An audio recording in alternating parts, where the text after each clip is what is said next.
Hello there, this is Mr. Walker, and this video is going to discuss some major changes that are coming to our APUSH distance learning course. We're about to begin phase 2 of distance learning, which is reviewing for the AP exam on May 15th.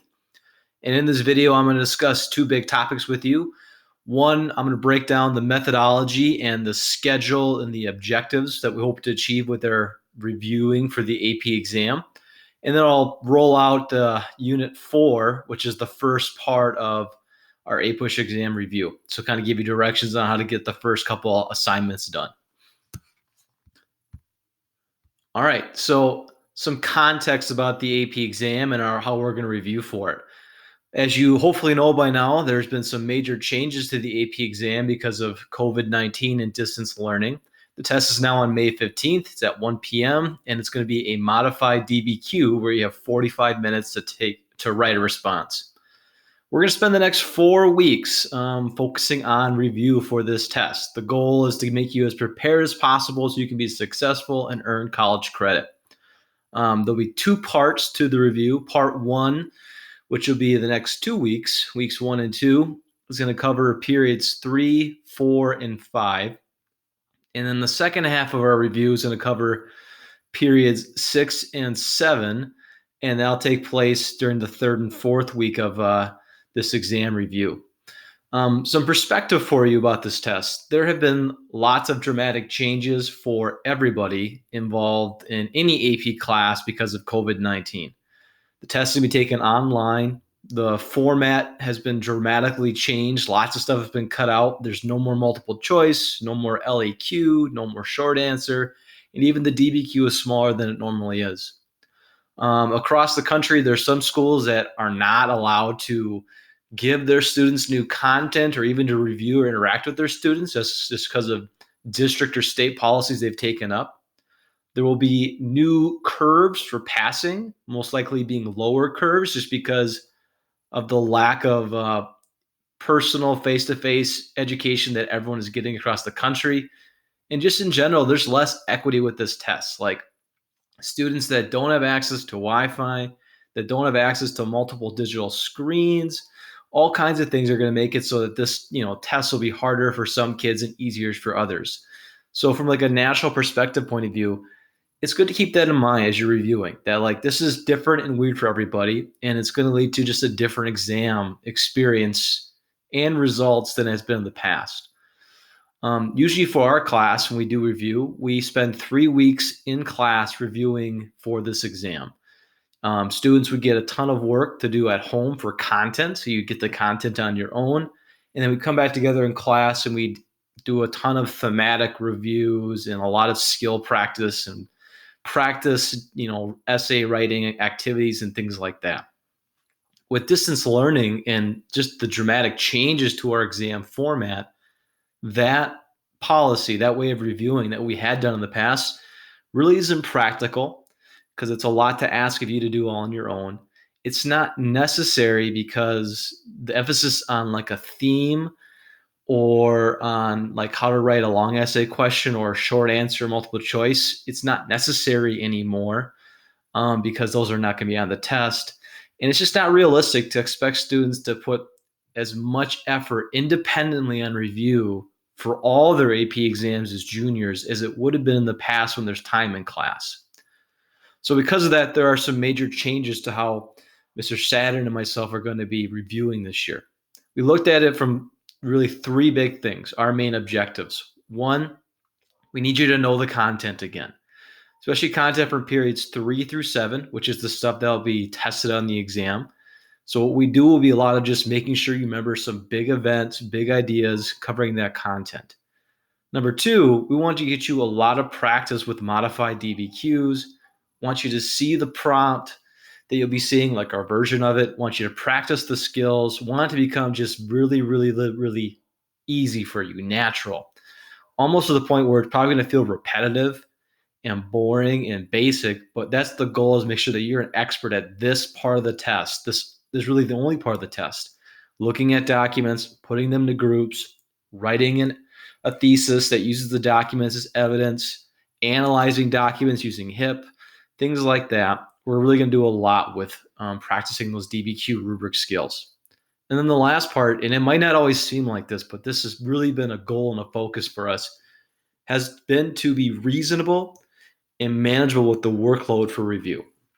We understand you have 5 other classes right now other than APUSH. A lot of you have more AP classes and you have to review for those tests as well. And you're doing all this on your own, and it's taking a lot of time on your part. So the lessons that are designed and the activities that are being given, they're meant to cover what you need, but not to overwhelm you. And if you feel like you're getting way too much, you should communicate that with me at some point. Send me an email. We'll figure out a FaceTime or something to discuss it, or WebEx. Or if you want to do more thorough or more rigorous review, meaning more content, or you want to do more thematic activities that require greater critical thinking, again, contact me, let me know, and I can set that up. But the lessons that you're being given and that you're being graded on were meant to be like the absolute essentials that you need to know, and to make it so that they're very easy or relatively easy to do as we build you for the exam, not to overwhelm you even further.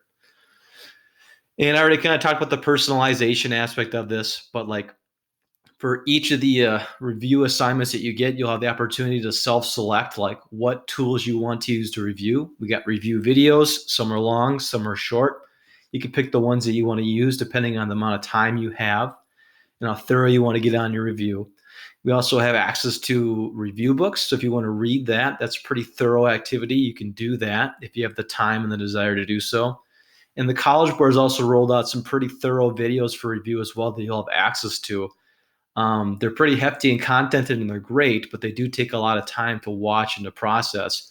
So again, if you want to put time into that, you can, but you shouldn't feel the pressure to do so because you're trying to balance review for all your classes and homework for all your classes. At the end of the day, what you want to put into preparing for the AP exam, that's what you can do. You're being assigned really just like the necessary amount to make sure that you have a really good chance of doing well. But if you want to do more, do more. And if you feel just overburdened and swamped because of all your other classes, set up a time with me and talk to me, and we'll figure out a new plan for you.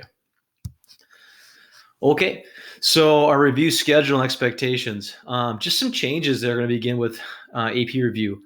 There will be no more daily attendance questions, which I know a lot of you might find great relief. Others, you guys like it, easy points, and there's some good back and forth between us on them. Starting with Unit 4, so April 20th, there will be no more daily attendance questions, so don't look for those. Unit 4 is we broken into 3 parts. Period 3 and document analysis. So we have like a time period of content and the specific skill on the rubric that you'll be diving into and practicing and learning about or reviewing. Then it's period 4 and contextualization, then period 5 and outside information. You can see the dates that these are going to be taking place.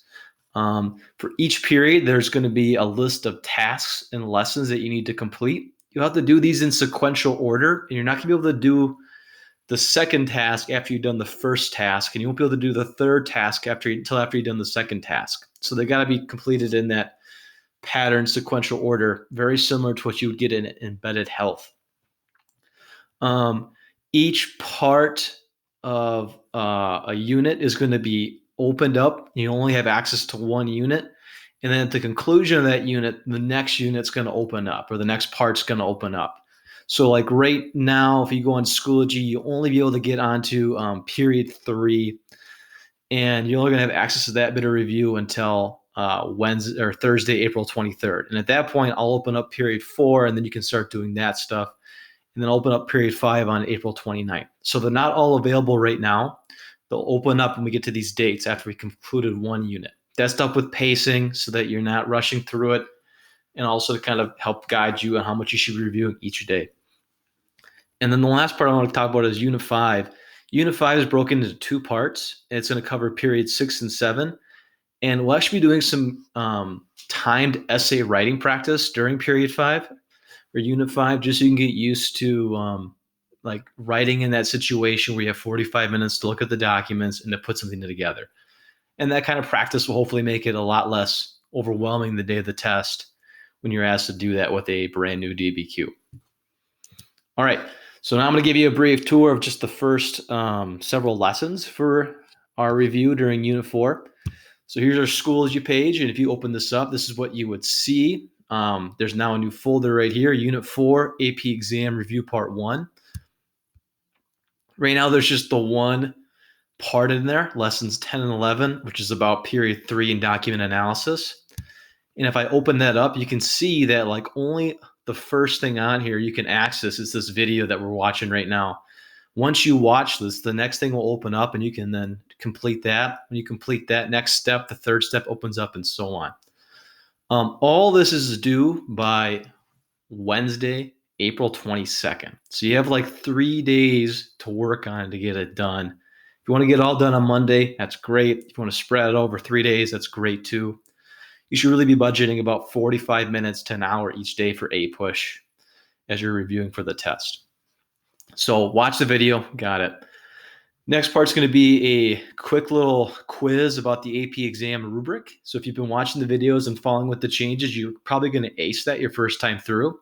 If you've not really looked into these AP exam changes or you've forgotten it, you should check out the information in this purple folder and then take this quiz. There are 10 questions. They do go in the grade book. You have to get 10 out of 10, so them all right, before the next part opens up. So make sure you know what you're doing. You can take it as many times as you want, but it's encouraged that you kind of know your stuff and then give it a shot.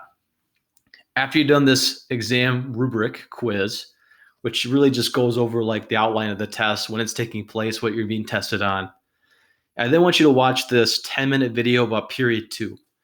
Period 2 is not part of the AP exam this year, but it's kind of nice just to have a base of knowledge to begin. So before we start diving deep into Period 3 content, just take 10 minutes and watch and remember what was going on prior to all the stuff that you're really going to be digging deep into. So you're really watching it for context, and you can actually use that context information on the AP exam if you want to. So it can be a good resource for you. So you're just watching it, not writing anything down, just kind of remembering like what was going on way back in September of the school year. After you've watched that, lesson 10 opens up, and this is the first thing that you'll be submitting for a lesson. If you click on it, it'll bring you to this review guide. And for our first couple period reviews, they're going to follow this format. Tells you that's about Period 3. Here's the time between the periods. So begins 1754, ends in 1800. And then your directions. It says view one of the Period 3 review resources at the top of page 2, and then accurately answer all the questions in this review guide, including the document analysis questions at the end. Submit by the 22nd. So I scroll down here, you're going to see the stop sign and a variety of resources that you can watch. This is where you get to kind of self-select what you want to use. If you feel pretty good about your content knowledge, I encourage you just to do the first one because that'll probably be enough for you. If you're kind of running low on time and you don't have a ton of time to dedicate to watching videos and to reviewing, I would again watch the first one because it's only 10 minutes. It's a 10-minute video that covers a lot of the big ideas from Period 3. You can check out the other video if you want. It's 20 minutes. There's another one here that's different, a little more detail. If you really want to double down on the content and you don't want to watch videos because you've just been kind of inundated with videos over this whole distance learning period, this is a link to the AMSCO book and the pages that cover Period 3. When you open up, it's going to say like 60 pages of content. Really, it's only like 36. Most of the pages in that PDF are like practice questions and kind of like filler. So it's about 36 pages of reading. So if you want to read about it, go for it. It's about the size of a chapter in our textbook, but it's covering, 5 chapters worth of material. And if you really want to dig deep into the content and you have a lot of time, these are videos that are made by the College Board this year in preparation for the exam.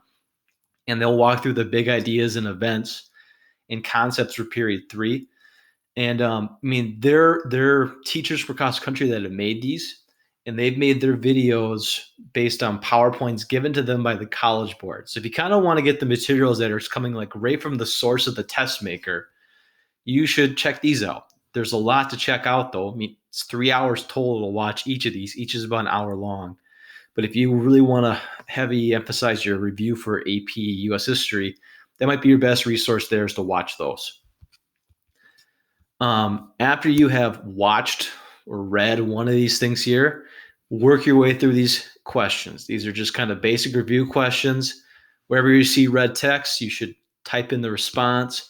If you get to a question that you don't know the answer to, there'll be a link to a video or resource that you can watch to like go, oh yeah, that's what it is. But ideally, you would have come across that content either in your review material or you would have known it from earlier in the year. Feel free to use your note guides, to use reading guides, to use whatever resources you need to as you're working through these questions. And really, like, you should know all this stuff, all the questions you're answering. You should know this stuff before we get to the AP exam on May 15th. So it's a really good review. This is the content that you have to know, delivered in like a really nice bite-sized manner. Once you've gone through those content questions, you have a handful of document analysis questions. Type your response into here when you get to the documents. And then afterwards, you can head back to the Schoology page and you can submit this. And then that'll bring us to our last lesson, lesson 11, right here. And this is going to focus on document analysis and a little bit of like modified DBQ pre-write stuff. In part one, it talks through like the part of the rubric that describes document analysis, which is HIP, what you need to do to get this point, what's expected of you, and some good test strategies. Please read all of this and be familiar with this template here for how to like show document analysis. Then below in part two, you're going to look at this modified DBQ. So you'll click on this link. It's a DBQ about a topic from period 3. And then you are going to fulfill one of these pre-write graphic organizers like we've done in the past. And then you'll construct groups to corroborate the documents into groups, and you'll create a thesis with a qualified argument and a line of reasoning. And when you've completed that, you will submit it for points. You're also going to be doing document analysis for each of the 5 documents. So you pick one of the HIP skills and you do it for that document. When I grade this, I'm going to look at this section a lot more carefully and clearly. And that'll be a big part of what I grade. So if you want to get full points, really make sure you're trying hard or putting a conscious effort into doing document analysis correctly, because that's the skill we're focusing on for this review session. For lessons 10 and 11, it's going to follow the pattern we've been doing where you will click on the assignment template and then you make a copy of the document, make it public so I can see it, and you'll type on that and then you'll submit it to me for grading. If you have any questions, let me know. Sorry, it's kind of a long video, but hopefully we'll have a nice, easy, clear pattern to make this review doable and effective for you as we begin preparing for the AP exam on May 15th. Have a great day.